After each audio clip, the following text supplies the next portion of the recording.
Hey everybody out there, this is Seto, and today for you guys we are going to be doing the long-awaited update of my Blue Eyes White Dragon deck. Now I know a lot of you guys out there have been asking me, Seto, when are you going to be doing it? When are you going to be doing it? I finally have the cards. Now I'm doing the deck profile for you guys. So this is based off the standard version of Blue Eyes White Dragon. There are a couple of different ways you can play Blue Eyes White Dragon out there, which I've talked about on my channel previously. But this is what I call the standard version. The standard version includes the Invoke version, it includes the Felgrand version if you still play that, and pretty much just synchros, making link monsters, things of that nature. The standard version, I would say, is one of the more competitive versions of Blue Eyes White Dragon compared to the Ritual and the Fusion variations of Blue Eyes White Dragon. But without further ado, let us get into the deck profile now of the deck. So as you guys know, for the longest time, these have been my original Blue Eyes White Dragons that I've had since I was a kid. I've had these for pretty much since the day I started the game of Yu-Gi-Oh! I've taken good care of them, and these are my original bad boys. I love them to death. They're so amazing to play with all these years later because I've had them for 16 years, I think it is now. Next up, we run 3 Blue Eyes Alternative Dragon. Hopefully this gets a reprint in the Battles of Legends set that's coming out this summer. I don't know if it is or not, but hopefully it does, because it really needs it. Because right now, I know at the moment I'm making this video, I think this is like $20 actually, so hopefully it goes back down in price. But this card is really useful. It helps get around problematic cards by popping and then going for Exceed plays into level 8s or going for Synchro plays into level 9s. So versatile card to use in the deck and very easy to get out. Next we run 2 Dragon Spirit of White. I cut Twin Twister out of the deck and put it into the side deck, so 2 twins in the side deck, depending upon your matchup. It's better that way, especially if you like going against a Pendulum matchup. The deck already has a pretty decent Pendulum matchup already, this deck does, because Spirit Dragon and because of this guy right here. I can deal with Pendulums, but if you want some more Pendulum hate, you can go into your side deck Game 2 and Game 3, if you're going first or second, respectively. But 2 Dragon Spirit of White helps you go for level 8 Exceed plays, level 9 Synchro plays. I sometimes still use its effect to tribute this off to bring out my Blue Eyes White Dragon from hand, which does happen once in a blue moon, but I usually use it to take care of back row and take care of Pendulum scales or field spells. So 2 Dragon Spirits of White. Next we run 3 White Stone of the Ancients, Secret Rare. I love that I'm hollowing out my Blue Eyes deck as I go. It's so fun to do this. And 1 White Stone of Legend. So the 3 secrets, you guys know what this does. Like I've been saying over the course of about the last year now in total, I've been using Secret's second effect a lot more than I used to originally when these cards came out. And what I mean by that is banishing it the same turn I sent it to add maybe an alternative, Blue Eyes. It depends on what deck I'm playing of the Blue Eyes White Dragon deck. But I've been using that effect a lot more often, and more so than the first effect sometimes, because, you know, it takes a turn to really use that first effect and go into Synchros and Exceeds. It does put pressure on the board, but you understand what I'm trying to say. To extend your plays, it takes about a turn. The 1 White Stone of Legend is still good. You definitely run this in the deck hands down as a 1-of all the time, every time. But these are definitely a staple in your deck, and they also can help you go for Crystal Wings sometimes, which is nice. Next we got your 3 Sage with the Eyes of Blue. Definitely a staple in the deck any day. This is pretty much your Stratos of the deck. We do use this other effect to target cards on the field sometimes, because we do have cards to use that with. But it has a whole bunch of targets you can search out with Sage. You have your White Stone of Legends. You got your 2 stones, so your Ancients and your Legend. You also have your Master with the Eyes of Blue, Maiden with the Eyes of Blue, which does work in combination with the Sage, and Maiden also combos off with Master. You also have Effect Veiler that you can search out as well, which is good for stopping things and just negating it. So you have a lot of different targets you can search out depending upon your scenario and situations. The Maiden, the Effect Veiler, the Master, or the Stones. So yeah, they all work out very nicely in the deck to have and to work around with. So that's why we run the Sages. You guys should know what it does by now after all these years, but 3 Sage with the Eyes of Blue, definitely a staple. We run some of the other ones. We run one, like I was talking about a second ago, one Maiden and one Master. Master combos off with Maiden, helps you get 2 blue eyes on the field, and is very good. And Sage works with the Maiden with the eyes of blue too. They also have added benefits now that they work with the new Reborn card that we have called Dragon's Revival Rhapsody. So with Dragon's Revival Rhapsody, because of these are spellcasters, they also work with this to reborn dragons from the graveyard. So in Tangent, these guys have more uses than they used to now. So I like them as one-ofs to help up my spellcaster count in the deck to use with Dragon's Ravine Rhapsody, which I run as a 2-of in the deck. Or Dragon's Revival Rhapsody, excuse me. Then we also run some tech cards in the deck. So we run one, the King of D, and one Morphage Goliath. I like the King of D at 1-of. I'm testing him out as a 1-of right now. I will say that. I'm still testing him. But I do like him as a 1-of. Sometimes I do find my situations where I'm like, well, I got 2 Melody in my opening hand. And I'm like, well, I guess I can just use one of the Melody and then I'll pitch the other one with him to get the Revival Rhapsody off. So after I've gone off, I'll just be like, okay, well, you know, pitch a dead spell out of my hand, activate with Dragon's Revival Rhapsody, bring my dragons back. So I do use his effect. I don't use Flute of Summoning Dragon in the deck. I don't. I mean, you could go down that route if you want to, but we got better cards out there nowadays. It's still a good card in fun decks if you want to play around with that. But mainly you'll be searching out Melody and Dragon's Revival Rhapsody, which is the main card you're going to be searching out. That's usually what I search out besides the Melody. But sometimes you flip-flop back and forth depending upon, like, say I didn't have a Melody in my opening hand, but I had a Dragon's Revival Rhapsody and I have nothing in grave. I'll pitch the Rhapsody to search the Melody sometimes, if that's what happens. I like him as a 1-of. Goliath, guys, you run Goliath in Blue Eyes White Dragon in any variation because this card's amazing. Now, we don't run the, what is it, the Felgrand one, Arcbrave. Excuse me, I don't run Arcbrave in the deck because he can get clunky because he's a level 7 and you can't go with, you know, if he was a level 8, I understand he'd be broken, but I don't run him in the deck. You have so many revival cards in the deck. Dragon's Revival Rhapsody, Monster Reborn, Return of the Dragon Lords. You can easily, first turn, go off with the play and bring out the Morphage Goliath and tell your opponent, all right, you're playing Pendulums, you're playing dot deck that goes into the extra deck. Nah. Get around the Morphage Goliath. He single-handedly will win you matchups. So, 1 of him and 1 of him. The King of D. Next, we run some hand traps. So we run the 1 Effect Veiler because it's searchable through Maiden with the Eyes of Blue. If you want to run more than 1 Effect Veiler, go right ahead. But I'm also running 2 Ash Blossom and Joyous Springs. Now, if you wanted to run, depending upon the meta and how it's shaping at wherever you're located, you can definitely run Ghost Ash. You could run Ghost Ogre. I've seen people still tech around here and there. Drill and Lockbird. Depending upon your matchups, you can switch this out. So like these can be side decked in or out game 2 or game 3, depending upon your matchup for things like, oh, I want to go into Cyframe Gamma, or oh, I want to go into Call by the Grave because my opponent's running like a lot more hand traps than I'm running. Maybe they're running Ghost Ogre and Ghost Ash at 3-ofs and Drill and Locks and other things. Then you'd be like, okay, we'll switch into Call the Grave or Cyframe Gamma and take these guys out for that. So these here can be side decked in or out, you know, depending upon your matchup and situation that you're facing against. But for generally going game 1, this is what I like, but I am play testing around with the Ghost Ogres instead of the Ash Blossom and Joyous Springs. It's up to you what you want to run. If you don't own these, you can definitely run Judgment and Solemn Warning if you don't own Ghost Ashes. But that's what I like running in the deck now that I own them. Next we run 3 Melody of the Awakened Dragons. Konami, thank you for Rarity bumping this card yet again to a secret rare. I still love this card.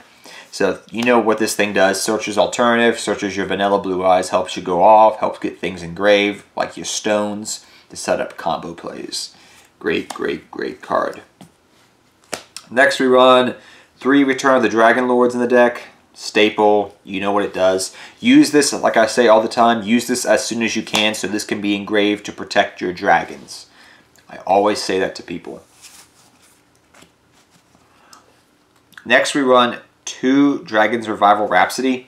Now, oh, and by the way, if I didn't mention this already, the deck is 42 cards because I do run Pot of Desires, and I just want to have a little bit extra thickness on the deck for that reason. But just, if I didn't mention that earlier on in the video, it's a 42 card deck. Just putting that in there for you guys. But the Dragon's Revival Rhapsody, I have considered cutting this down to one of in other Blue Eyes variations of Blue Eyes, be it the Ritual version, Fusion version. This card works best with the Invoke Blue Eyes White Dragon builds out there. I will say that because, you know, you already in the Invoke engine run spellcasters. So in the Invoke Blue Eyes White Dragon decks, this card's amazing. In this version of the deck that I'm playing, it works okay. It's decent, it's good, it takes some setup, which I will admit. You can't just go off with it right away, but it does take some setup to get going. But when you go off with it, it's great because it can bring back a whole bunch of different cards and set off different combo plays and help you go for link plays if you want to go down that tree more and more. But I like it as a 2 of. However, you could, if you're finding it to get cloggy, cut it down to 1 of. It's up to you to decide. But I like it as a 2 of, and I like the King of D with it so I can search it out when I need to.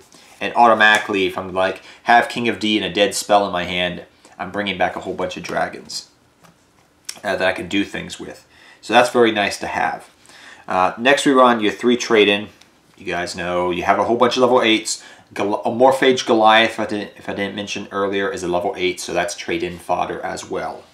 We also, on top of that, run 1 cards of Consonance because more draw power by pitching the stones. And you guys know what that all does. Next we run 2 Dragon Shrine and Foolish Burial. I know commons, oh my gosh, in the deck. But the Foolish Burial I run instead of 3 Dragon Shrine because this can only be used once per turn. The fact that it can be only be used once per turn, imagine if you drew 2 of these in your opening hand. Alright, you drew 2 Dragon Shrines in your opening hand. You only can use 1. But if I drew a Dragon Shrine and a Foolish Burial, well, I can use both.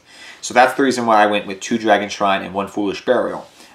Foolish is still good in the deck for sending specific things you want to the graveyard. I know people will be like, oh, well, run 3 Dragon Shrine.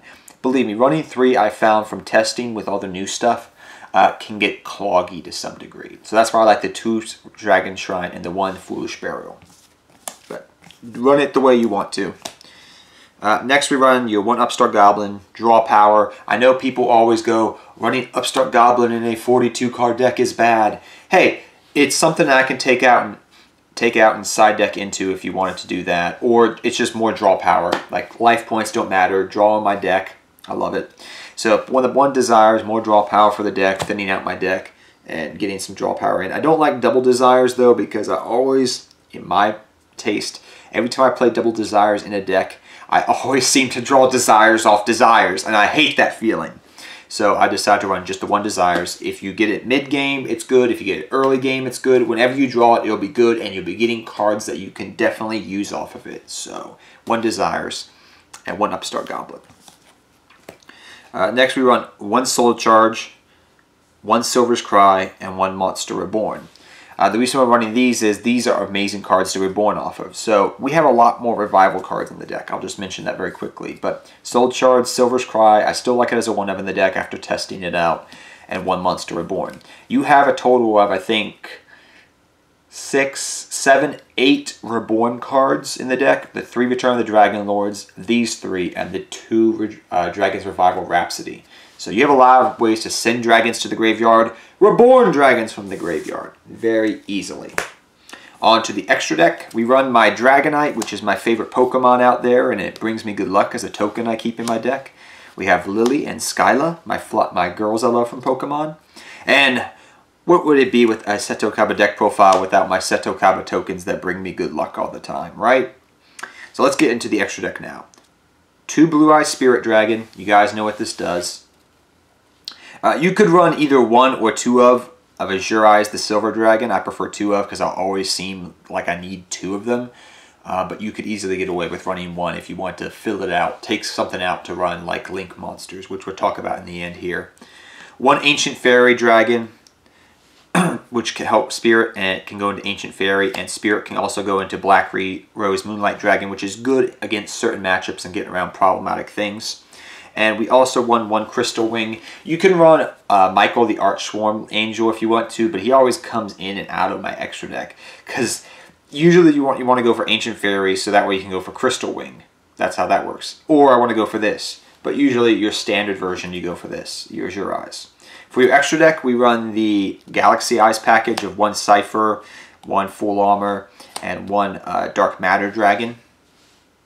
For your other just generic level 8s, I run one Hope Harbinger and one number 68 Snap Holder, the Sky Prison, which is good against certain matchups. The last one I run before we go into the Link monsters is I run one Blue Eyes Twin Burst Dragon. The reason I run this is because against certain matchups and certain situations, this card just saves me and wins me games.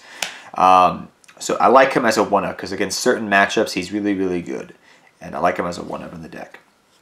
For your Link monsters, I won one Link Kaiba and one Decode Talker. Now, the only reason I'm running these here is Link Kaiba is good if you have like a level 1 on the field, like a Sage that's just going to be sitting on the field. Just go for Link Kaiba. And then Decode Talker just helps me link up into bigger monsters. So I'll use the Link Kaiba to link up into Decode Talker using other cards. Other cards that you could run if you want to make the deck more Link-oriented. These are just suggestions for you guys. You could run things like Underclock Taker, Sauja, the Skull Dread, if you want to be able to go for that. Boil Load is something I was highly considering putting in instead of Decode Talker, but I seem to go for the Decode Talker more than I do for the Boil Load. And things of that nature is what you can go for in your extra deck. Or you could run other level 8s like Sylvan High Protectorate. I'll say the Sylvan High Protectorate you could run as well in the extra deck. And then lastly, I have my 2 field center zones that I use when I duel on playmats like this.